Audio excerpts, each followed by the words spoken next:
శ్రీరామ శ్రీరామ శ్రీరామ. వాల్మీకి మహర్షిని నారదుడు ఒకసారి అడిగాడంట, అసలు ఈ లోకంలో సకల గుణవంతుడు కళ్యాణ గుణవంతుడైన మానవుడు ఎవరైనా ఉన్నారా అంటే, వాల్మీకి అప్పుడు ఆయన దృష్టిలో నాకు ఒక మానవుడు ఉన్నాడండి, ఆయనకి అన్ని లక్షణాలు ఉన్నాయి అని చెప్పారట.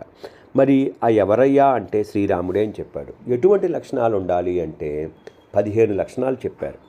ఇక్ష్వాకు కులంలో పుట్టిన శ్రీరాముడు సకల కళ్యాణ గుణశోభితుడు అని చెప్పాడు. వాల్మీకి దృష్టిలో కళ్యాణ శోభితుడు ఎవరైనా ఉంటే శ్రీరాముడే. అతనితో తీటైన దైవ సమానుడు ఎవరూ లేరు.